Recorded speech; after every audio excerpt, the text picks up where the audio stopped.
আমির Yusuf Morocco ফিরে গেলে খণ্ডরাজ্য শাসকদের ঘাড়ে আবার চেপে বসল ক্ষমতা ও দাপটের মোহ। এতে করে স্পেনবাসীর দুঃখ ও দুর্দশা দিন দিন বাড়তে থাকল। বাইরের বিপদ থেকে রেহাই পেয়ে যারা তাদের উদ্ধার করল, সেই ইসলামী শাসনের দাবিদারদের কঠোর হাতে দমন করতে উঠে পড়ে লাগল খণ্ডরাজ্যের শাসকরা। মসজিদ ও মাদ্রাসাগুলোতে সরকারি গোয়েন্দা লেলিয়ে দিল। শরীয়ত বিরোধী কর দিতে যারা অস্বীকার করল, তাদের সম্পত্তি বাজেয়াপ্ত করা হলো।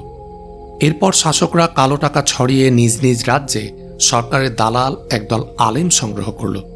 এসব তথাকথিত আলেমরা শাসকদের ইঙ্গিতে ইসলামী শাসনের দাবিদার ওলামাদের বিরুদ্ধে ফতোয়া জারি করতে লাগল। কিন্তু সাধারণ মানুষ আমির ইউসুফের স্বল্পকালীন অবস্থান সময়ে শান্তি ও সুখের যে ছোঁয়া পেয়েছিল, তার জন্য ছিল লালায়িত। তারা বিপ্লবী আলেমদের সহায়তায় এগিয়ে এলো। এসব আলেমরা ক্ষমতালোভী শাসকদের অত্যাচারে নতি স্বীকার না করে আরও আপোষহীন হয়ে উঠল। যুবকদের একটি উল্লেখযোগ্য অংশ আলেমদের প্রতি আনুগত্য স্বীকার করে বিপ্লবী তৎপরতায় জড়িয়ে পড়ল। ফলে শাসকদের অত্যাচারের মাত্রা যত বাড়ছিল, তাদের উৎসাহ, উদ্দীপনা এবং শক্তিও ততই বৃদ্ধি পাচ্ছিল। জাল্লাকার যুদ্ধে পরাজয়ের পর খ্রিস্টানরা অনুভব করল হাওয়ার গতি পাল্টে গেছে। মুসলমানরা যদি এখন ঐক্যবদ্ধভাবে অগ্রসর হয়, তাহলে স্পেনে খ্রিস্টান রাজ্য টিকিয়ে রাখা দুঃসাধ্য হবে। কিন্তু মুসলমান শাসকদের অনৈক্য ও জনগণের সাথে তাদের বৈরী আচরণের খবর পেতে আলফানসোর দেরি হল না। এ খবরে সে হারিয়ে যাওয়া সাহস ফিরে পেল এবং দক্ষিণ পূর্ব রণাঙ্গনে সৈন্য সমাবেশ শুরু করল। হিসনুল্লায়েত তখন আলফানসোর সেনাপতি গিলবার্ট ফিলিপের কবজায়। এই কেল্লাটি ছিল লোরকা ও মার্সিয়ার মাঝামাঝি এক উঁচু পাহাড়ের চূড়ায়। স্থানগত সুবিধা ও নির্মাণ কৌশলের কারণে এই কেল্লাটি ছিল খুবই সুরক্ষিত। এখানকার মুষ্টিমেয় সৈন্য বিশাল বাহিনীর সাথে দীর্ঘদিন লড়াই করার সামর্থ্য রাখত। কেল্লাটি এত প্রশস্ত ছিল যে এখানে 12-13 হাজার সৈন্য একত্রে থাকতে পারত। আলফানসো ও তার মিত্ররা নতুনভাবে খ্রিস্টান সৈন্যবাহিনী সংগঠন করে এ কেল্লায় পাঠিয়ে দিল। এসব সৈন্যরা জাল্লাকার রণক্ষেত্রে তাদের পরাজয়ের প্রতিশোধ হিসেবে কেল্লার পার্শ্ববর্তী মার্সিয়া, সাকুরা, লোরকা ও আলমেরিয়ার বিভিন্ন এলাকায় ব্যাপক লুটতরাজ ও গণহত্যা শুরু করে দেয়। ফলে কয়েক মাসের মধ্যে এ কেল্লার আশপাশের মুসলিম জনপদসমূহ ধ্বংসস্তূপে পরিণত হয়। জাল্লাকার যুদ্ধের ফলে খ্রিস্টানদের কবল থেকে ভ্যালেন্সিয়ার মুসলমানরা দীর্ঘদিন পর মুক্তি লাভ করেছিল। কিন্তু এ সেনা সমাবেশে তারা নতুন বিপদের সম্মুখীন হল। কার্ডিজের খ্যাতনামা নাইট সিড কম্বিডোর একসময় মুসলমানদের কাছ থেকে টাকা খেয়ে খ্রিস্টানদের বিরুদ্ধে এবং খ্রিস্টানদের কাছ থেকে টাকা খেয়ে মুসলমানদের বিরুদ্ধে লড়াই করে খ্যাতি অর্জন করেছিল। জাল্লাকা যুদ্ধের পর খ্রিস্টানরা ভ্যালেন্সিয়া থেকে চলে গেলে সেখানকার জনগণ ইয়াহিয়া আল কাদিরের শাসন থেকে মুক্ত হতে চেষ্টা করে। ইয়াহিয়া আলফানসোর সাহায্য থেকে বঞ্চিত হয়ে কম্বিডোরের সাহায্য কামনা করে। কম্বিডোর লুফে নেয় এ সুযোগ। সে তার পেশাদারী ডাকাত ও দস্যুদের সহায়তায় সেখানে জেকে বসে। ইয়াহিয়া তাকে প্রতিদিন 6,000 দিনার চাঁদা দেওয়ার বিনিময়ে ভ্যালেন্সিয়ার কর্তৃত্ব লাভ করে। হিসনুল্লায়েতের খ্রিস্টান সৈন্য ও কম্বিডোরের অত্যাচারে ভ্যালেন্সিয়া সহ দক্ষিণ পূর্ব স্পেনের মুসলমানদের জীবন বিষিয়ে উঠল। মার্সিয়া, আলমেরিয়া ও অন্যান্য ছোট রাজ্যের অধিবাসীরা বিপদ থেকে রক্ষা পাওয়ার আশায় শাসকদের কাছে ধর্ণা দেয়। কিন্তু তারা আলফানসোর সাথে বন্ধুত্ব করার পরামর্শ দিয়ে জনতাকে বিদায় করে দেয়। হঠাৎ একদিন মুতামিদ সেনাবাহিনী নিয়ে সেভিল থেকে বেরিয়ে দক্ষিণ পূর্ব স্পেনের দিকে যাত্রা করল। দক্ষিণ পূর্ব স্পেনের দুর্দশাগ্রস্ত মুসলমানরা মনে করল আল্লাহ তাদের ফরিয়াদ শুনে মুতামিদকে সাহায্যের জন্য পাঠিয়েছেন। কিন্তু কর্ডোবা সীমান্ত পার হয়ে মুতামিদ যখন হিসনুল্লায়েতের পথ বাদ দিয়ে লোরকার দিকে রওনা হল, তখন মুতামিদের উদ্দেশ্য বুঝতে কারো অসুবিধা হল না। মুতামিদ এর আগেও কয়েকবার মার্সিয়া ও লোরকার উপর তার অধিকার দাবি করে সুবিধা করতে পারেনি। সে ভাবল শাসনকর্তার প্রতি বীতশ্রদ্ধ সে রাজ্যের জনগণ তাকে সানন্দে বরণ করে নেবে। কিন্তু তার এ আশা পূরণ হওয়ার আগে পথিমধ্যে অপ্রত্যাশিতভাবে হিসনুল্লায়েতের সৈন্যের সাথে তার সংঘর্ষ বেঁধে যায় এবং পরাজিত মুতামিদ মার্সিয়ার দিকে পালিয়ে যায়। এদিকে খ্রিস্টান সেনাদের দ্বারা বিতাড়িত মুতামিদের কাছে আত্মসমর্পণ না করে মার্সিয়ার শাসক ইবনে রশিদ যুদ্ধের জন্য শহর থেকে বেরিয়ে আসে। মুতামিদ অবস্থা বেগতিক বুঝে পড়িমড়ি করে নিজের রাজধানীতে ফিরে আসে। মুতামিদের এ পরাজয় খ্রিস্টানদের সাহস বাড়িয়ে দিল। তারা লুটতরাজ করতে করতে কর্ডোবা ও গ্রানাডার সীমান্ত পর্যন্ত পৌঁছে গেল। আমির ইউসুফের আগমনে স্পেনের মুসলমানরা স্বস্তির যে নিঃশ্বাস ফেলেছিল, দেখতে দেখতে সেখানে আবার ভর করল সীমাহীন আতঙ্ক। আতঙ্কিত স্পেনবাসী চারদিকে ঘোর অন্ধকার দেখে আবার ফিরে তাকালো আফ্রিকার দিকে। কিন্তু আফ্রিকার অভ্যন্তরীণ অবস্থা আমির ইউসুফকে স্পেনে আসার অনুমতি দিল না। অবশেষে টিকতে না পেরে দক্ষিণ পূর্ব স্পেনের ছোট ছোট রাজ্যের নেতৃবৃন্দ ছুটল মরক্কো। আমির ইউসুফের কাছে কাকুতি মিনতি করে হুমড়ি খেয়ে পড়ে থাকল তার দরবারে। অগত্যা আমির ইউসুফ আবার স্পেনে আসার ওয়াদা করতে বাধ্য হলেন। খ্রিস্টানদের হাতে নতুন করে মার খেয়ে সুলতান মুতামিদের চোখও আবার খুলে গেল। স্পেনের মুসলমানদের তুলনায় নিজেকে তার আরও বেশি অসহায় মনে হল। নিরুপায় হয়ে সেও ছুটে গেল আমির ইউসুফের দরবারে। আমির ইউসুফ তাকে আশ্বাস দিয়ে দেশে পাঠিয়ে দিলেন। মুতামিদ ফিরে এসে উৎকণ্ঠিত জনগণকে শোনাল আমির ইউসুফের আগমনের সুসংবাদ। ইউসুফ বিন তাসফিন হিসনুল্লায়েত কেল্লা অবরোধ করলেন। কেল্লার ভেতর 13,000 সশস্ত্র খ্রিস্টান সৈন্য। কয়েকবার হালকা হামলা করে আমির ইউসুফ দুশ্মনের শক্তি সম্পর্কে ধারণা নিলেন। তারপর একদিন খুব ভোরে কেল্লার উপর হানলেন প্রচণ্ড আক্রমণ। খণ্ডরাজ্য শাসকদের নিয়মিত সেনাবাহিনী ও স্পেনের সংগ্রামীরা কেল্লার উপর ও পূর্ব দিকে এবং রাবাতের সেনারা দক্ষিণ ও পশ্চিম দিকে স্থান গ্রহণ করল। শত্রুরা কেল্লার বাইরে পাহাড়ের চারদিকে পরীক্ষা খনন করে রেখেছিল। রাবাত সেনাবাহিনীর প্রবল বন্যার মতো খ্রিস্টানদের সকল পরীক্ষা পদদলিত করে কেল্লার প্রাচীর পর্যন্ত পৌঁছে গেল। কিন্তু স্পেনীয় সেনাবাহিনী কষ্টকর পাহাড়ি পথে অর্ধেক অগ্রসর হয়ে খ্রিস্টানদের তীরের ভয়ে পিছনে হটে গেল। কিন্তু সংগ্রামীরা সাহসিকতার সাথে এগিয়ে প্রতি পদে তীব্র প্রতিরোধের সম্মুখীন হয়েও শেষ পর্যন্ত তারা পাহাড়ের চূড়ায় উঠে যেতে সক্ষম হল। এ সময় কেল্লার দিক থেকে ছুটে আসে ঝাঁক ঝাঁক তীর। কেল্লার বাইরের খ্রিস্টান তীরন্দাজরা খণ্ডরাজ্যের নিয়মিত সৈন্যদের পিছু হটিয়ে ঝাঁপিয়ে পড়ল সংগ্রামীদের উপর। সংগ্রামীরা আত্মরক্ষামূলক লড়াই করতে করতে পিছনে সরে যেতে বাধ্য হয়। খানিক পর খ্রিস্টান সেনাধ্যক্ষ পূর্ব ও উত্তর দিক নিরাপদ করে দক্ষিণ ও পশ্চিম দিকে রাবাতি বাহিনীর বিরুদ্ধে পূর্ণ শক্তি নিয়োগ করে। রাবাত সেনারা সিঁড়ি দিয়ে প্রাচীরে ওঠার চেষ্টা করল। খ্রিস্টান সৈন্যরা প্রাচীরের উপর থেকে তীর বর্ষণ ছাড়াও ফুটন্ত তেল ঢেলে তোলে তাদের উপর। যুদ্ধের এ নাজুক মুহূর্তে আমির ইউসুফ স্পেনীয় সেনা ও সংগ্রামীদের পিছু হটার খবর পান। খ্রিস্টানরা সব দিক থেকে নিরাপদ হয়ে রাবাত বাহিনীর মোকাবিলায় এগিয়ে আছে বুঝতে পেরে তিনি তার নিজের সৈন্যদেরকেও পিছিয়ে আসার নির্দেশ দেন। সন্ধ্যা।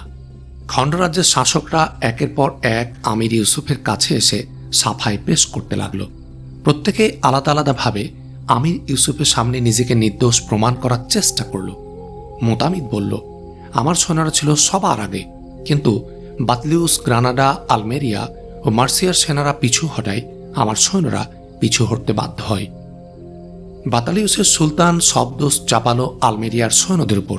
এভাবে সব শাসনকর্তাই নিজের দোষ অন্যের ঘাড়ে চাপানোর চেষ্টা করল।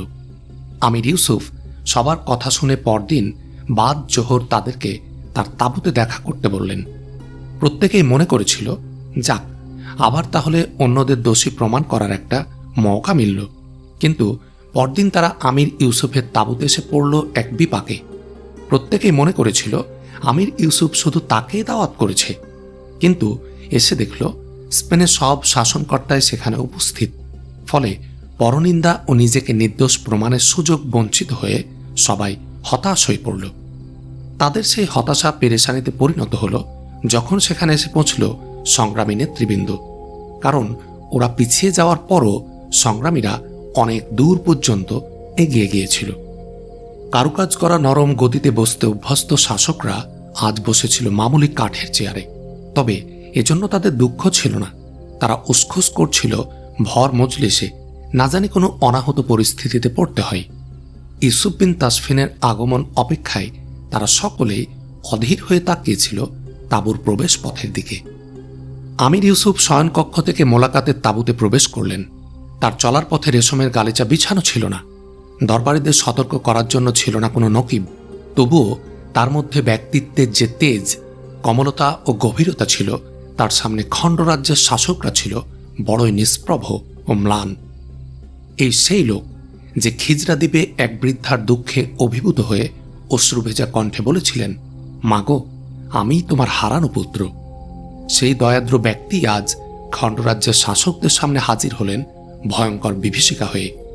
তার চোখের দিকে তাকিয়ে কথা বলারও সাহস হল না কারো। আমির ইউসুফ তাঁবুতে প্রবেশ করলে স্পেনের বাদশাগণ ও সংগ্রামী নেতৃবৃন্দ তার সম্মানে উঠে দাঁড়াল। তিনি হাতের ইশারায় সবাইকে বসতে বললেন। আসন গ্রহণের পর তিনি একে একে সব বাদশার দিকে তাকালেন, কিন্তু কেউই তার চোখের দিকে তাকানোর সাহস করল না। তিনি কথা বলতে শুরু করলেন। শ্রোতাদের মনে হল সাগরের উত্তাল জোয়ারের গর্জন ধ্বনি শুনছে তারা। তিনি সেভিলের সুলতানকে লক্ষ্য করে বললেন, সুলতান মুতামিদ, বাতলিউসের সুলতানের বিরুদ্ধে আপনার যেন কি কি অভিযোগ আছে? মুতামিদ কাঁপতে কাঁপতে উঠে দাঁড়াল। অপ্রস্তুত ভঙ্গিতে বলল, না না, আমরা সবাই এক মহান উদ্দেশ্য লড়াই নেমেছি, তার বিরুদ্ধে আমার কোনো অভিযোগ নেই।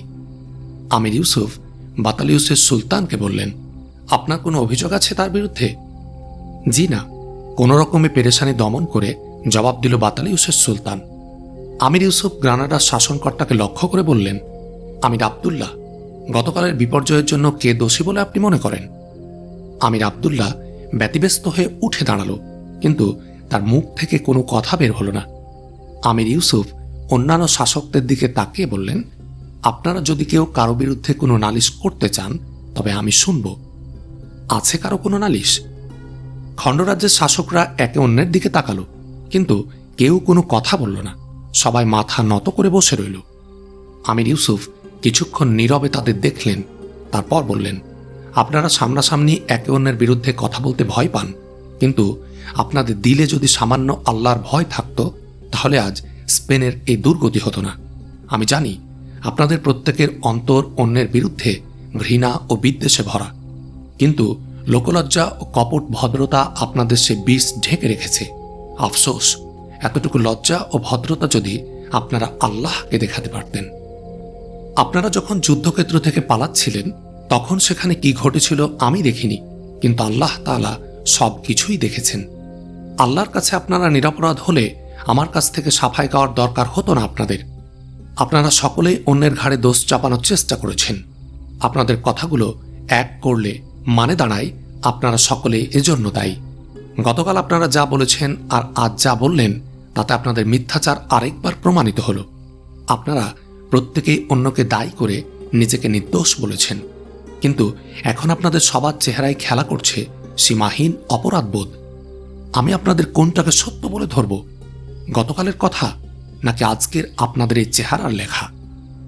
খণ্ডরাজ্য শাসকরা সবাই মাথা নত করে নিশ্চুপ বসেছিল। আমির ইউসুফ কথা বন্ধ করার পরও কেউ মুখ তুলল না।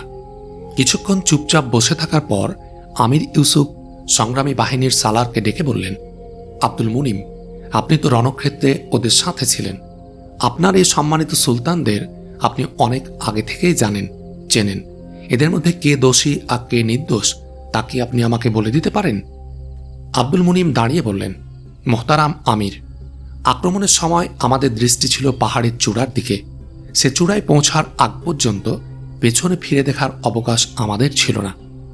আমাদের সংগ্রামীরা তীর বৃষ্টির মধ্য দিয়ে যখন চূড়ায় পৌঁছল তখন আমরা ফিরে তাকালাম আমাদের বন্ধুরা কোথায় কতদূর এগিয়েছে দেখার জন্য। আফসোস, এসব সম্মানিত ব্যক্তিরা তখন কে কার আগে পালাবে তার প্রতিযোগিতা করছিল। ওরা পালিয়ে যাওয়ায় খ্রিস্টানদের সাহস বেড়ে গেল এবং ময়দানের অধিক নিরাপদ দেখে বিপুল উদ্যমে আমাদের উপর ঝাঁপিয়ে পড়ার সুযোগ পেল। ওরা যদি কেবলমাত্র ময়দানে দাঁড়িয়েও থাকত তাহলে স্পেনের জানবাজ সংগ্রামীদের মোকাবেলা করে দুশ্মন বেশিক্ষণ ময়দানে টিকে থাকতে পারত না।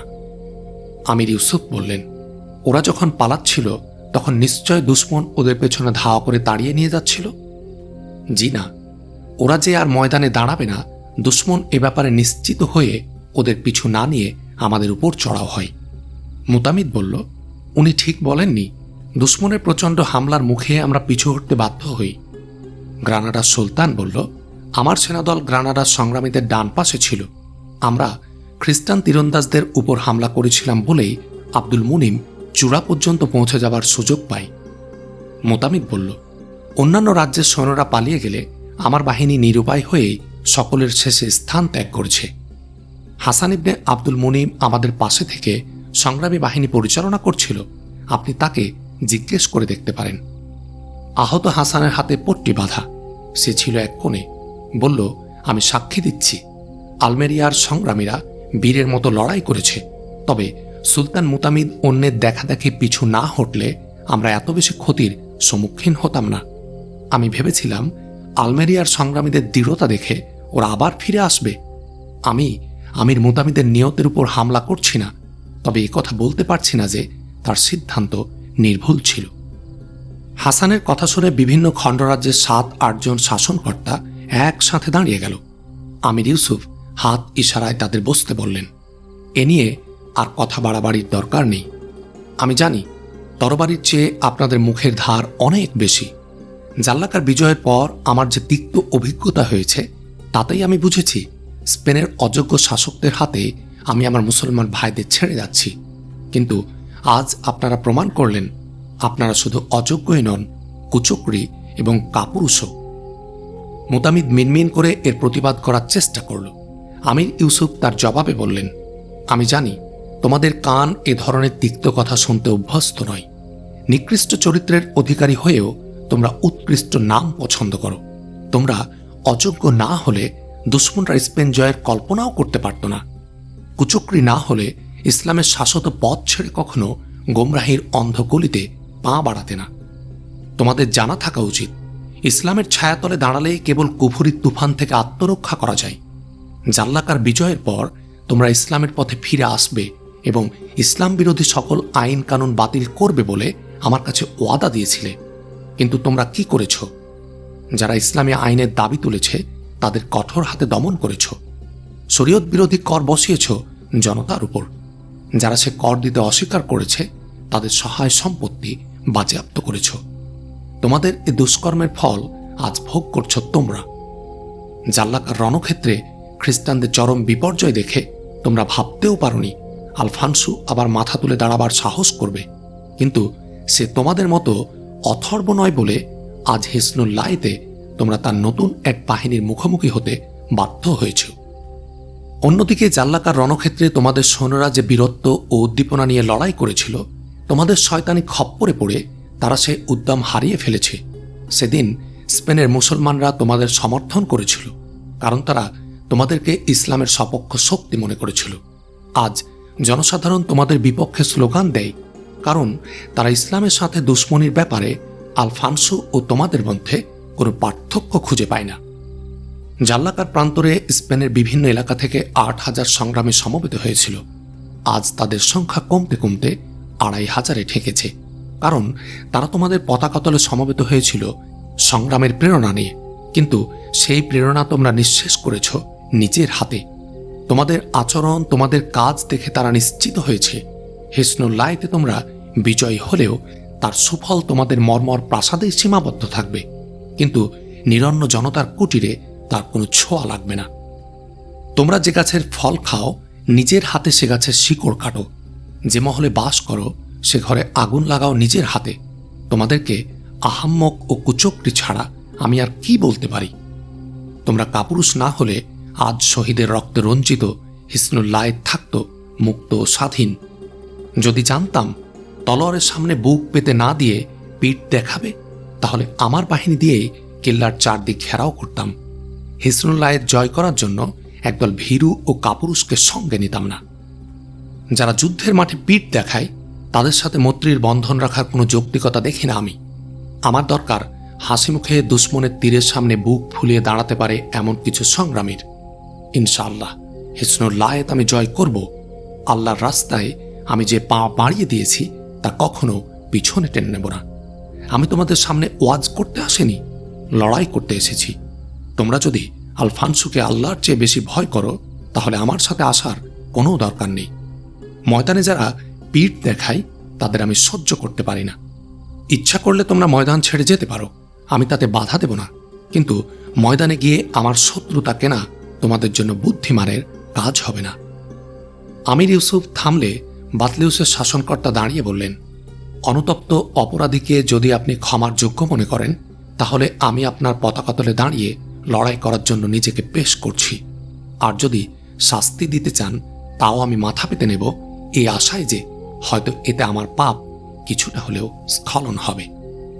মুতামিদ দাঁড়িয়ে বললেন, আমি আমার সব অপরাধ স্বীকার করছি এবং আল্লাহকে সাক্ষী রেখে ওয়াদা করছি, ভবিষ্যতে আপনি আমাকে কুচক্রী ও কাপুরুষ বলার কোনো সুযোগ পাবেন না। অন্যান্য শাসনকর্তারাও নিজেদের অপরাধের জন্য ক্ষমা চেয়ে আমির ইউসুফের আনুগত্যের শপথ গ্রহণ করল। আমির ইউসুফ কিছুক্ষণ নীরবে দাঁড়িয়ে রইলেন, তারপর বললেন, নতুন করে শপথ গ্রহণের আগে আমি তোমাদের ভালো করে চিন্তাভাবনা করার সুযোগ দিতে চাই, কারণ তোমাদের ওয়াদা পরীক্ষা দেওয়ার জন্য তোমরা বেশি সময় পাবে না। আমি কাপুরুষ ও অথর্বদের ক্ষমা করতে পারি, কিন্তু বেঈমান ও ওয়াদা বরখেলাপকারীদের জন্য আমার অন্তরে কোনো দয়া মায়া নেই। তাড়াহুড়োর দরকার নেই। আজ ও আগামীকাল সারাদিন চিন্তা করো। কাল এশার নামাজের পর আবার আমরা এখানে মিলিত হব। যারা আগুন নিয়ে খেলতে এবং রক্ত সাগরে গোসল করতে ইচ্ছুক, তাদেরকে আমি আগাম মোবারকবাদ জানাচ্ছি। আর যাদের কাছে জীবন মূল্যবান, কষ্ট করে তাদের সে বৈঠকে আসার কোনো দরকার নেই। শেষ হলো বৈঠক। স্পেনের শাসনকর্তারা তাঁবু থেকে বের হওয়ার পথে দেখল কাজী আবু জাফর ও কাজী আবুল ওয়ালিদ মরক্কোর আলেমের সাথে তাঁবুর বাইরে বসে আলাপ করছেন। মালাকার শাসক মুতামিদের কানে কানে বলল, আজ আমির ইউসুফের মুখ দিয়ে কাজী আবু জাফর কথা বলছিল। মুতামিদ গ্রানাডার শাসনকর্তাকে বলল, আমি শুনেছি কাজী আবু জাফর 1 সপ্তাহ ধরে এখানে আছে। যদি আপনি এই লোকটিকে দুরস্ত করতে পারেন, তাহলে ভরা মজলিসে আজ এভাবে আমাদের নাক কান কাটা যেত না। আবু জাফর সম্পর্কে এমন অভিযোগ করার সুযোগ আর কোনোদিন কেউ পাবে না। আমি শুধু তার গ্রানাডা ফিরে যাওয়ার অপেক্ষা করছি। মালাকার শাসনকর্তা বলল, আস্তে কথা বলুন, মুতাসিমের কান কিন্তু খুবই প্রখর। মুতামিদ ও আবদুল্লাহ পেছন ফিরে তাকালো এবং মুতাসিমকে ইবনে রশিদের সাথে আলাপ করতে দেখে আশ্বস্ত হল। হিসনুল্লায়েতের উত্তর পশ্চিম দিকে নদী তীরে একটি ছোট কেল্লা। সাদ 3 মাস যাবৎ এ কেল্লার দায়িত্বে। আমির ইউসুফ সাদকে 1000 সৈন্য দিলেন। 250 সৈন্য কেল্লা পাহারা দিত, আর বাকিরা দুশ্মনের রসদ সরবরাহের পথ পাহারা দিত। এজন্য নদী তীরে অনেক দূর পর্যন্ত ছোট ছোট ফাঁড়ি স্থাপন করা হল। আমির ইউসুফ বিন তাসফিনের তাঁবু। সাদ বিন আব্দুল মুনিম দাঁড়িয়ে আছে একটি প্রশস্ত টেবিলের পাশে। টেবিলে একটি নকশা বিছানো। সিয়ার বিন আবু বকর ও অন্য একজন উপজাতীয় সেনাপতি সাদের ডানে ও বামে দাঁড়িয়ে। সাদ নকশার এক স্থানে আঙ্গুল রেখে বলল, কেল্লার পশ্চিমে এটি আমাদের শেষ ফাঁড়ি। এই ফাঁড়ির ওদিকে কর্ডোবার সীমানা পর্যন্ত এলাকার দায়িত্ব সিভিল সেনাদের। সতর্কতামূলক ব্যবস্থা হিসেবে আমি ওই এলাকায় কয়েকজন গোয়েন্দা নিয়োগ করে রেখেছি। সিভিল সৈন্যদের অবহেলার কারণে দুশ্মনের কোনো সেনাদল ওই এলাকার উপর দিয়ে গেলে আমি জানতে পারব এবং সময় মতো আপনাকে খবর দিতে পারব। 5 দিন আগে আমি খবর পাই দুশ্মনের 300 অশ্বারোহী ওই এলাকা দিয়ে কোথাও গেছে। পরের দিনই খবর পাই শত্রুদের আরও কয়েকটি ছোট ছোট সেনাদল পূব দিকে আমাদের সর্বশেষ ফাঁড়ি থেকে মাত্র 10 মাইল দূর দিয়ে নদী অতিক্রম করেছে। একটি এলাকায় মার্সিয়া ও অন্য এলাকায় আলমেরিয়ার সৈন্যরা পাহারা দিচ্ছিল। দুদিক থেকে শত্রু সৈন্য বিনা বাধায় এগিয়ে যেতে পারা আমার কাছে খুবই আশ্চর্যজনক মনে হচ্ছে। হতে পারে গাফলতির দরুন এসব ফাঁড়ির প্রহরীরা শত্রু সৈন্যের চলাচল টের পায়নি, কিন্তু এ সম্ভাবনা বাঞ্ছিত নয় এবং পরপর 2 দিন 2 এলাকায় একই ঘটনার পুনরাবৃত্তি প্রায় অসম্ভব। এবং যদি তা না হয়ে থাকে, তাহলে বলতে হয় শত্রু সৈন্যদের দেখে শুনেই তারা বিনা বাধায় যেতে দিয়েছে এবং শত্রুদেরকে তারা নিজেদের জন্য বিপদ মনে করেনি। এর অর্থ হচ্ছে গোপনে দুশ্মনের সাথে তাদের আতাত হয়েছে। সিয়ার বিন আবু বকর বললেন, তোমার খবর সত্যি হলে এটাও সত্যি যে নদী আক্রমণকারী এসব সৈন্যদের গন্তব্যস্থল হচ্ছে হিসনুল্লায়েত। এমন একটি সম্ভাবনার কথা চিন্তা করে আমি খণ্ডরাজ্য শাসকদের নির্দেশ দিয়েছিলাম তারা যেন উত্তর দিক থেকে কেল্লা পর্যন্ত পৌঁছার সকল পথ বন্ধ করে দেয়।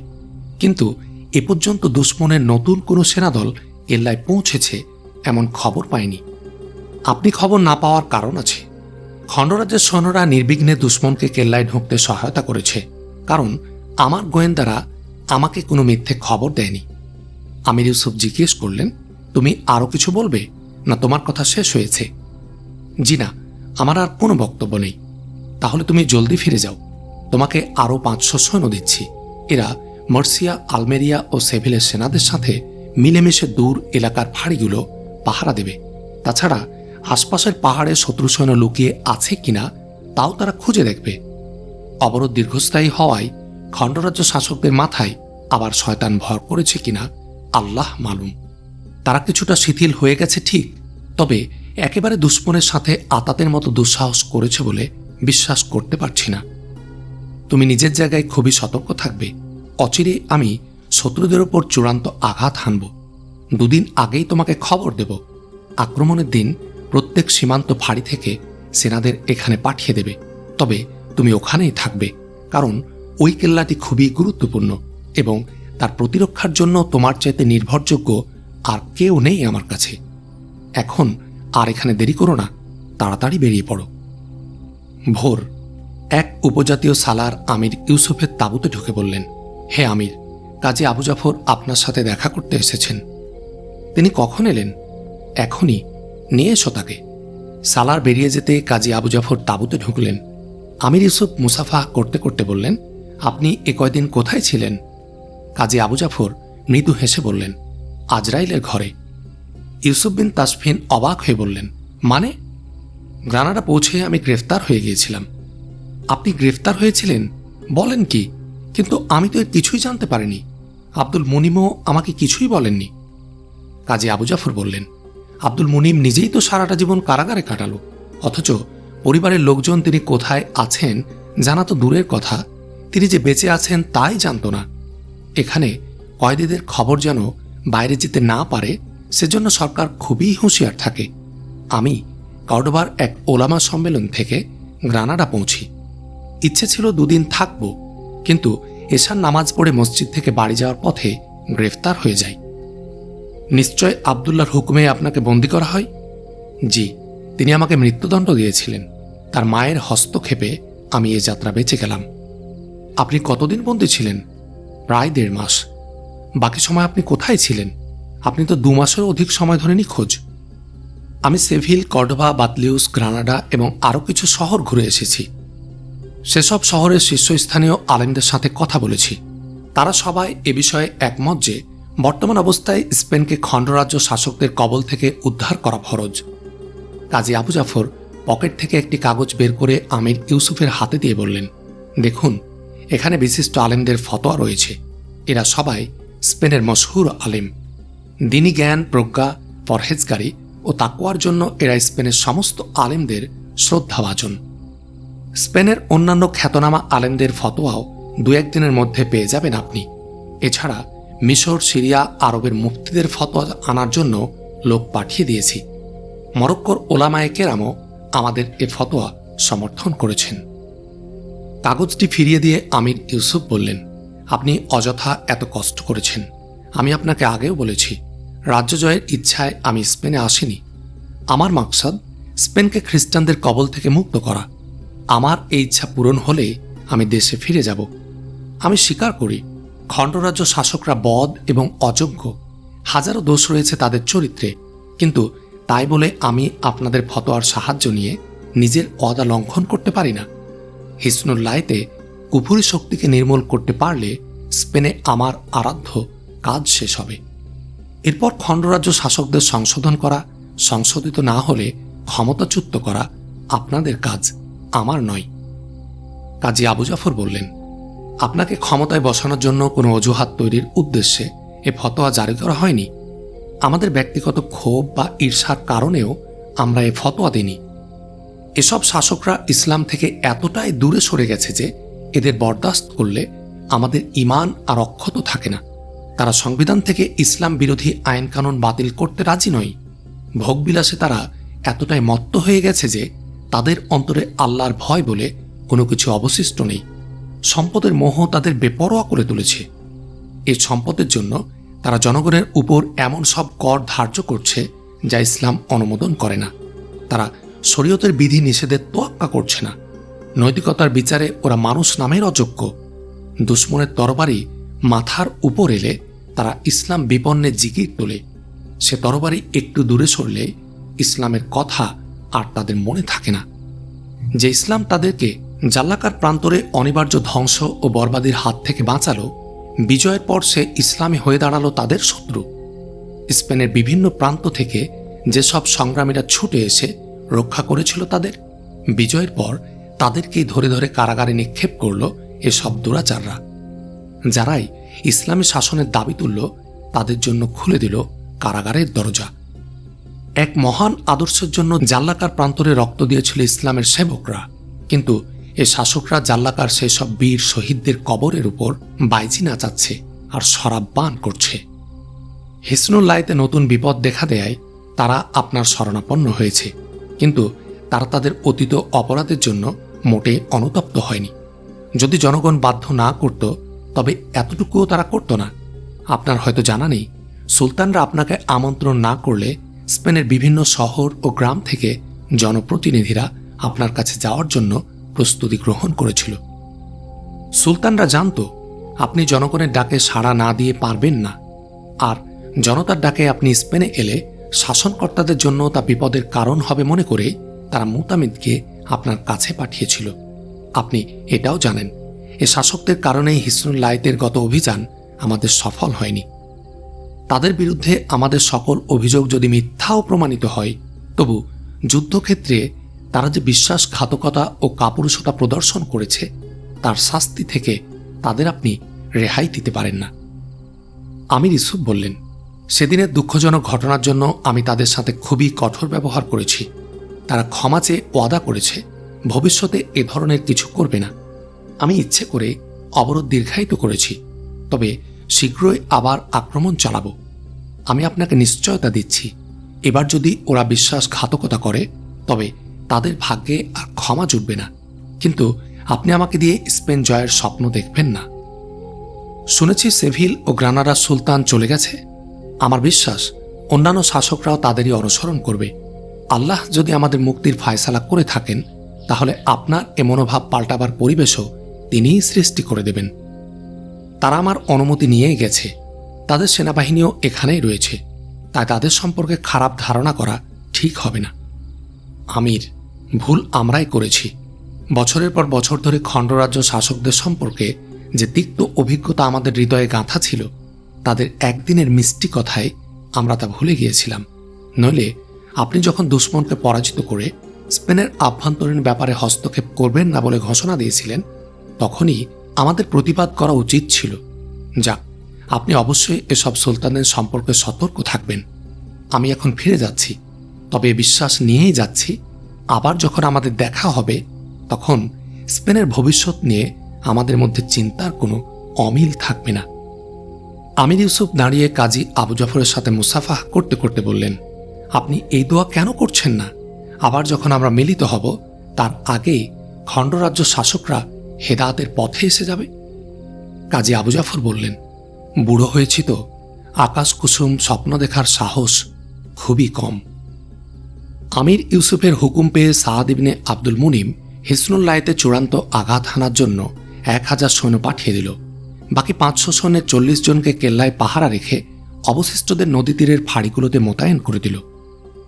মাত্র 500 সৈন্যের পক্ষে বিশাল এলাকায় নজর রাখা কঠিন দেখে সাদ স্থানীয় লোকদের সংগঠিত করে তাদেরকে দূর দূরান্তের গ্রামাঞ্চল পর্যন্ত ছড়িয়ে দিল। একদিন সাদ কেল্লার কয়েক মাইল পূর্বে কয়েকটি গ্রামে রাখাল ও কৃষকদের সজাগ থাকার জন্য সতর্ক করে মধ্যরাতে কেল্লায় ফিরে এলো। সারাদিনের ক্লান্তির দরুন খাওয়ার পরপরই সাদ ঘুমিয়ে পড়ল। ঘণ্টাখানেকের পর মাইমুনা তাকে গভীর ঘুম থেকে জাগিয়ে বলল, আলমাস আপনাকে ডাকছে। সাদ তড়াক করে লাফিয়ে নামল বিছানা থেকে এবং চোখ ডলতে ডলতে আলমাসের কাছে গিয়ে বলল, কি খবর চাচা? নায়েবে সালারের পীড়াপিড়িতে ঘুম থেকে ডেকে তুলতে হলো তোমাকে। গ্রামের সংগ্রামীরা 2 লোককে ধরে এনেছে। এরা নদী পেরিয়ে হিসনুল্লাহতের দিকে যাচ্ছিল। গ্রামবাসীরা তাদের আটক করলে তারা আমির ইউসুফের কাছে ভ্যালেন্সিয়ার খবর নিয়ে যাচ্ছে বলে জানায়। পাহারাদাররা বলে, রাতে নদী পার হওয়ার অনুমতি নেই, তোমাদেরকে সর্দারের কাছে যেতে হবে। আগন্তুকরা জবাব দেয়, আমরা তো রাত কাটানোর জায়গা খুঁজছিলাম, ভালোই হলো, চলো। প্রহরীরা তাদের কথায় আশ্বস্ত হয়ে গ্রামের দিকে রওনা হয়। আগন্তুকরা ছিল 11 জন। প্রহরীরা ওদের মুসলমান মনে করে ওদেরকে ঘোড়া থেকে নামায়নি, হাতিয়ারও কেড়ে নেয়নি। আগন্তুকরা ভ্যালেন্সিয়ার অধিবাসীদের উপর কম্পিউটারের অত্যাচারের কাহিনী বলতে শুরু করলে প্রহরীরা ওদেরকে সন্দেহভাজন না ভেবে আরও অসতর্ক হয়ে পড়ে। এই অসতর্কতার সুযোগ নেই ওরা। হঠাৎ ওরা প্রহরীদের আক্রমণ করে, কয়েকজনকে আহত করে পালিয়ে যায়। প্রহরীদের চিৎকার ও হাঁকডাক শুনে গ্রামবাসীরা ছুটে আসে। অবশেষে গ্রামবাসীদের ধাওয়া খেয়ে 3 জন ধরা পড়ে ও 1 জন নিহত হয়। 3 জনের মধ্যে একজনের অবস্থা খুবই খারাপ। ওকে গ্রামের সর্দারের কাছে রেখে বাকি 2 জনকে এখানে নিয়ে এসেছে। ওরা কোনো প্রশ্নের জবাব দিচ্ছে না, শুধু বলছে আমাদেরকে সালারের কাছে নিয়ে চলো, সব কথা ওনাকেই বলবো। সাদ জিজ্ঞেস করল, কয়েদিদের দেহ তল্লাশি হয়েছে? হ্যাঁ, কিন্তু তেমন কিছু পাওয়া যায়নি। এসো আমার সাথে। সাদ তাড়াতাড়ি নিচে নেমে এলো। কয়েদি রাখার কামরার সামনে প্রহরী ও গ্রামবাসীরা 2 লোককে ঘিরে দাঁড়িয়েছিল। তারা সাদকে আসতে দেখে সরে দাঁড়ালো। অফিসার বলল, আপনি খুবই ক্লান্ত, তবে বিষয়টি জটিল দেখে আপনাকে কষ্ট দিতে বাধ্য হলাম। তুমি ঠিকই করেছ। এক গ্রামবাসী সাদকে বিস্তারিত ঘটনা বলতে যাচ্ছিল। সাদ তাকে বাধা দিয়ে বলল, আমি সব শুনেছি। আপনারা সঠিকভাবে দায়িত্ব পালন করেছেন দেখে আপনাদের কাছে আমি কৃতজ্ঞ। এখন সকাল না হওয়া পর্যন্ত আপনারা আমার মেহমান। সাদ কয়েদিদের দিকে মনোযোগ দিল। মশাল হাতে এক সিপাই দাঁড়িয়েছিল। সাদ তার পাশ কাটিয়ে কয়েদিদের সামনে গিয়ে দাঁড়ালো। জিজ্ঞেস করল, বলো, কি বলতে চাও তোমরা? এক কয়েদি মাথা তুলে বলল, আমরা অনেক কিছু বলতে চাই। আমরা যে দুশ্মনের চর নই তা প্রমাণ করতে পারব। স্বয়ং সুলতান মুতামিদ আমাদের নির্দোষিতার সাক্ষ্য দেবে। আমাদেরকে তার কাছে পাঠিয়ে দিন। সাক্ষী তো ভালোই জোগাড় করেছ। এবার বলো তো, সুলতান মুতামিদের সাথে ভ্যালেন্সিয়ার কি সম্পর্ক? কয়েদি চটপট জবাব দিল, আমরা সুলতান মুতামিদের নির্দেশে ভ্যালেন্সিয়ায় সিড কম্পিউটারের তৎপরতার খবর নিয়ে যাচ্ছিলাম। একটা খবর নেওয়ার জন্য 11 জন ছুটে যাচ্ছিলে? ভ্যালেন্সিয়া থেকে আমির ইউসুফের সাথে দেখা করার জন্য একটি দলও আমাদের সাথে এসেছিল। নদী পার হয়ে ভুলে গ্রামের সংগ্রামীদের ডাকাত সন্দেহ করে আমরা পালাচ্ছিলাম। ডাকাতকে যারা ভয় পায় তারা রাতের বেলা সফর করে না। আমি আপনার সাথে তর্ক করতে চাই না। আমাদের নিয়ে আপনার সন্দেহ থাকলে সুলতানের কাছে পাঠিয়ে দিন, তিনিই বুঝবেন আমাদের কি করবেন। তোমরা হয়তো জানো না, সুলতান মুতামিদ আজকাল খুবই ব্যস্ত আছেন। কবে যে তোমাদের সাথে দেখার সুযোগ হবে বলা মুশকিল। তার চেয়ে বরং আমার সাথেই কথা বলো। সাদ প্রহরীর হাত থেকে মশালটি কয়েদির মুখের দিকে বাড়িয়ে কঠিন দৃষ্টিতে তাকালো। এরপর হঠাৎ ভ্রু কুঞ্চিত করে বজ্র হাতে কয়েদির ঘাড় ধরে বলল, জিয়াদ, আমার দিকে তাকাও, দেখো তো আমাকে চিনতে পারো কিনা। কয়েদি অবাক হয়ে তাকালো তার দিকে। হঠাৎ সাদকে চিনতে পেরে তার চেহারা বিবর্ণ হয়ে গেল, জিহবা শুকিয়ে গেল। সাদ বলল, নাদান, তুমি সব সময়ই কাপুরুষ ছিলে। জলদি সত্যি কথা বলো, আমার সময়ের দাম আছে। সাদ কয়েদির গলার বাঁধন শক্ত করল, চাপ দিল আর একটু। ঠিকরে জিয়াদের চোখ বেরিয়ে আসতে চাইল। একটু পর সাদ তার হাত শিথিল করে বলল, মনে হচ্ছে তুমি আজকাল বেশ শেয়ানা হয়েছ, শয়তানিতে আরো পোক্ত হয়েছ। অসুবিধা নেই, কি করে কথা বের করতে হয় আমি জানি। আজকাল আবার কথা বের করার যন্ত্র আবিষ্কার হয়েছে। তোমার খ্রিস্টান বন্ধুরাই ওটা এ কেল্লায় রেখে গেছে মনে হয়। ওটা যে কোনো কাজে লাগবে তাই মনে হয়নি আমার। তুমি এসে ভালোই করেছ। ওটা ব্যবহারের একটা সুযোগ এলো। বহু নিরপরাধ লোকের উপর নিশ্চয় তুমি ওই যন্ত্র ব্যবহার করেছ। আজকে না হয় নিজেই একটু ব্যবহার করে দেখলে কেমন মজা লাগে। সাদের ইঙ্গিতে ওকে কয়েদিদের কামরায় নিয়ে যাওয়া হলো। দরজায় গিয়ে জিয়াদ চিৎকার করে বলল, আমি কোনো অপরাধ করিনি, আমি সেভিলের রাজ কর্মচারী। আপনি মনে করবেন না আমার বন্দী হওয়ার খবর এ কেল্লার বাইরে যাবে না। আমার সঙ্গীরা এতক্ষণে নিশ্চয় হিসনুল লায়েত পৌঁছে গেছে। আমার খবর পেলে সুলতান মুখে আঙ্গুল দিয়ে বসে থাকবেন না। আমাকে গ্রেফতার করার অপরাধে এ গ্রামের তামাম লোককে হত্যা করা হবে। আর যদি তিনি জানতে পারেন আপনি আমার উপর জুলুম করেছেন, তাহলে আপনার পরিণতি হবে ভয়াবহ। সুলতান মুতামিদ আমাকে নির্দোষ ঘোষণা করলে আমির ইউসুফ আমাকে দোষী সাব্যস্ত করবেন না। ভালো, তাহলে তো তোমার কোনো চিন্তাই নেই। এবার তাহলে একটু আরাম করে বসো, দেখা যাক তোমার প্রভুরা তোমার জন্য কি করে। এই বলে সাদ সিপাহীদের হুকুম দিল, ওকে মরণ চরকায় উঠাও। সিপাহীরা জিয়াদের হাতে পায়ে শিকল পরিয়ে দিল। তারপর তারা ঘরের মেঝেই প্রথিত পেষণ যন্ত্রের উপর তাকে শুইয়ে দিয়ে 2 হাত কাঠের সাথে বেঁধে দিল। সাদ ছিল একজন সৈনিক, আঘাতের বদলে আঘাত করায় অভ্যস্ত। এ ধরনের নির্যাতনের দৃশ্য তার চোখে সহ্য হচ্ছিল না। সে অত্যন্ত যন্ত্রণাকাতর মন নিয়ে দরজার বাইরে দাঁড়িয়ে জিয়াদের চিৎকার শুনছিল। এক সিপাই বেরিয়ে এসে বলল, আমরা হুকুমের জন্য অপেক্ষা করছি, আমি আসছি। এ কথা বলে সাদ তার সহকারীকে বলল, আপনি 4টি ঘোড়া প্রস্তুত করুন, হয়তো এক্ষুনি আমাকে আমিরের কাছে যেতে হবে। সাদ কামরায় ঢুকল। জিয়াদ তাকে দেখা মাত্রই কান্নাকাটি শুরু করল। সাদ ইশারা করলে এক সিপাই চরকা ঘোরাতে শুরু করল। কাঠের চরকা থেকে চরচর শব্দ বেরিয়ে এলো। জিয়াদের হাড় কড়কড় করে উঠল। সে চিৎকার করে বলল, আমাকে ছেড়ে দাও, ছেড়ে দাও। সাদ বলল, জিয়াদ, এখন তুমি কাঠের কটকট ধ্বনি শুনতে পাচ্ছ, একটু পর শুনবে হাড় ভাঙার মটমট ধ্বনি। এখনো সময় আছে, ইচ্ছা করলে প্রাণে বেঁচে যেতে পারো। সবকিছু খুলে বলো, নইলে তুমিও জানো তোমার চিৎকার শুনে তোমার কোনো প্রভু এখানে তোমাকে বাঁচাতে আসবে না। দ্বিতীয় কয়েদিকে লক্ষ্য করে সাদ বলল, তুমিও তৈরি হয়ে যাও, জিয়াদের পরই তোমার পালা। কয়েদি কাঁপতে কাঁপতে বলল, আমি ভ্যালেন্সিয়ার লোক, আমার কোনো দোষ নেই। তুমি কে কি করেছিলে চরকায় চড়লে সব জানতে পারবো। জিয়াদ যন্ত্রণায় কোঁকিয়ে উঠে বলল, আমাকে ছেড়ে দাও, আমার কোনো দোষ নেই। আমি সামান্য এক কর্মচারী মাত্র, মনিবের হুকুম তামিল করাই আমার কাজ। আমাকে ছেড়ে দাও, আমি সব কথা বলবো তোমাকে। সাদের ইঙ্গিতে সিপাহীরা চরকার চাকা উল্টো দিকে ঘুরিয়ে দিল।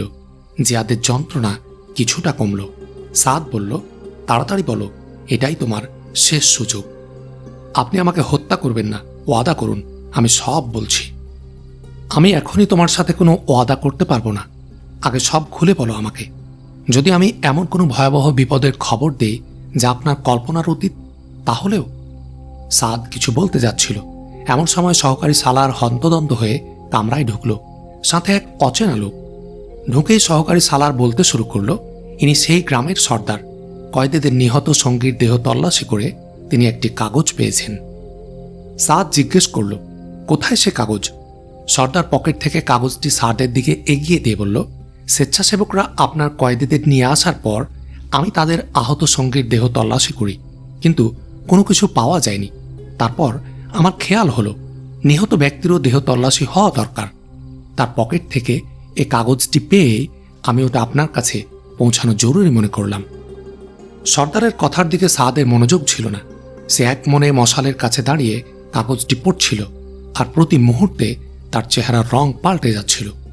কাগজটি ছিল খ্রিস্টান সেনাপতি আলফানসোর স্বাক্ষর করা একটি ঘোষণাপত্র। এতে লেখা ছিল, লিউ আরাগান আর নেভার লাক্রুনা ও জালিকার মহামান্য আমির এবং ভ্যালেন্সিয়ার প্রশাসক সিড কম্বিডোরের সমর্থন আমি ঘোষণা করছি। স্পেনের মুসলমান বাদশারা আমাদের সাথে বন্ধুত্ব ও শুভেচ্ছার বাস্তব প্রমাণ দিলে আমি তাদের স্বাধীনতায় হস্তক্ষেপ করব না।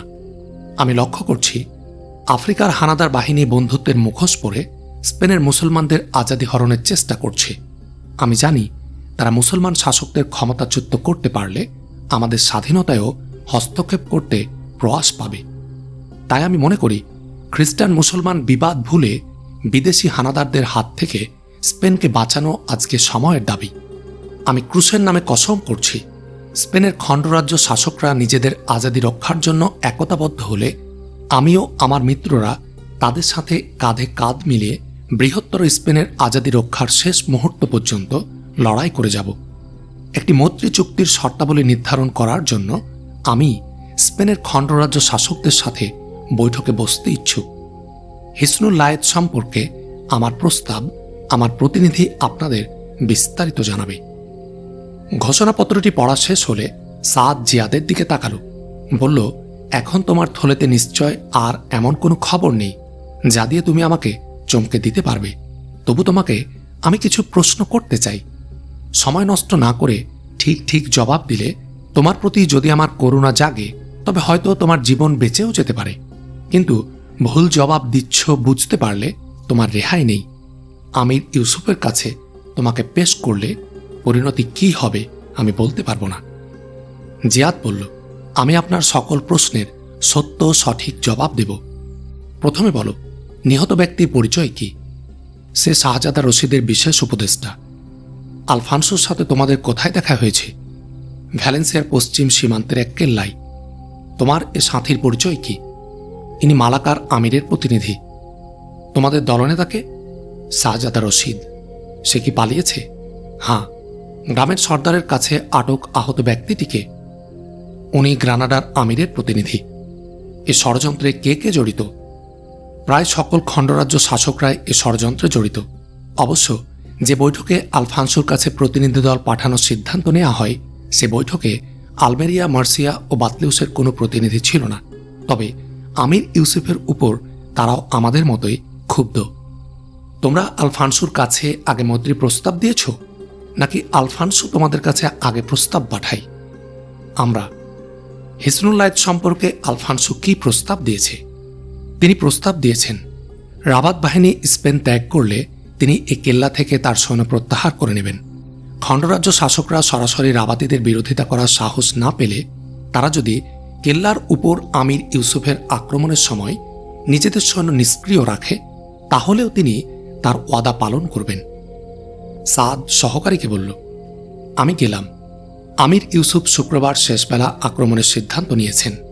এখন আমি উড়ে গেলেও সময় মতো সেখানে পৌঁছতে পারবো না।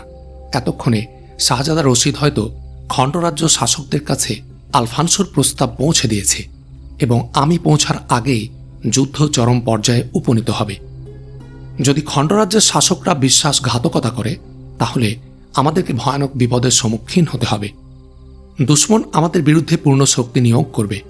যদি শত্রু সেনাদের কিছু অংশ কেল্লা থেকে পূর্ব অথবা উত্তর দিক দিয়ে বের হয়ে পশ্চাৎ দিক থেকে আক্রমণ করে, তাহলে আমাদের অপূরণীয় ক্ষতির সম্মুখীন হতে হবে। তুমি সকল ফাঁড়িতে আদেশ দিয়ে দাও, যেখানে যত সৈন্য আছে সবাই যেন এই মুহূর্তে হিসনুল্লাহের দিকে রওনা হয়ে যায়। সেখানে আমাদের সব শক্তি নিয়োজিত করা দরকার। আমি এখন শুধু 4 জন অশ্বারোহী সাথে নিয়ে যাচ্ছি, কারণ কেল্লার প্রতিরক্ষার জন্য যে সৈন্য রয়েছে তার সংখ্যা দরকারের তুলনায় অনেক কম। ফাঁড়িতে এখন আর পাহারার দরকার নেই, তবে এ কেল্লার পাহারা অটুট রাখতে হবে। সহকারী সালার বলল, আপনি সাবধানে যাবেন। যারা পালিয়ে গেছে তারা পথে ওত পেতে থাকতে পারে। খণ্ডরাজ্যের শাসকরাও পথের উপর নজর রাখতে পারে। তারা এ ঘোষণাপত্র হাত করার জন্য যথাসাধ্য চেষ্টা করবে। সাদ বলল, পথে যদি আমি বিপদে পড়ি, তাহলে একজন অন্তত এ ঘোষণাপত্র নিয়ে তোমার কাছে ফিরে আসবে। তারপর আমির ইউসুফের কাছে এটা পৌঁছে দেওয়ার দায়িত্ব থাকবে তোমার উপর। ছোট্ট এ কাগজটুকুতে স্পেনের তাকদীর লেখা রয়েছে। কয়েদিদের প্রতি নজর রাখবে এবং সেনাদলের সাথে এদেরকে হিসনুল্লাহ পাঠিয়ে দেবে। সাদ কামরা থেকে বের হয়ে এলো। এদিকে জিয়াদ চেঁচিয়ে বলল, আমি আরও একটি জরুরি কথা বলতে চাই।